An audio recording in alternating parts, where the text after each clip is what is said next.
Hello YouTube, it's Craig with CasWorks Woodworking.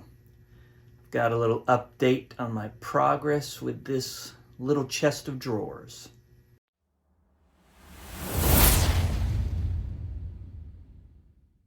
I'm going to go through what I've done to date as I've gotten the carcass assembled. Let me show you some things. I've just used dominoes and glue to construct the whole carcass. Each of the dust dividers is attached to the face frame. There's a series of dominoes across that kind of, helps line everything up. Of course, the face frame is also assembled with dominoes and glue. I've learned some things with this. First of all, in areas that the tape has been on a little too long, when it was pulled off, it pulled off some of the charring as well. And also not being able to get everything just perfect. With the alignment, even with the dominoes, it's not always perfect. You get a little glue squeeze out. So, of course, those things have to be sanded, which is going to change the coloring. I think it would have been best for me to do all of the charring after the fact. I think I could have shielded it in such a way that the areas that I didn't want to be charred, I could hold something right here. It doesn't take that long to char it. So I could have used something to shield it, and I'm going to have to do that since I'm going to have to do some sanding. Still got some tape residue that I have to fix. So I learned that. Not a big deal. I think that I'll muddle through that. Let me show you some of the side construction. Side panels, of course, are also assembled with dominoes. It's basically a rail and style type of construction. Got the dominoes here. This is the same width as the front part. This was narrower so that when it was glued together and you look at this angle, this and this same width. This one came out pretty well. Like I said, though, I'm going to have to sand it and then char it again with the torch. This panel was just glued on from the inside. I probably should have only, this little section is not going to expand and contract much. This might a little bit more. I probably should have just maybe glued it to this one, because the pressure of everything else would have held this in place. I also have something that I'm going to be putting in here. That's why I didn't worry about, making a dado for it to fit in, to be a little closer, because that is going to protrude out. So I wanted it in a little farther.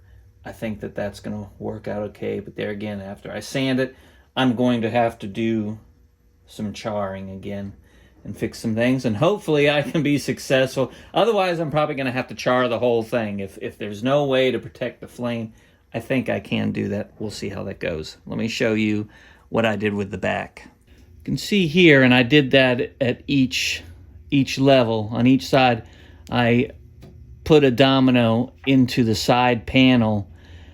But what I did is I installed these pieces first, and I've got them all square.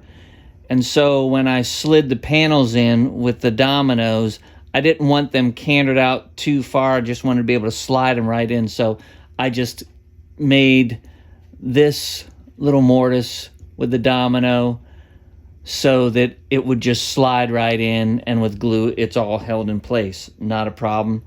I think that worked out rather well. And then, of course, when I put the back on it, it's kind of inset here, so it'll fit right inside.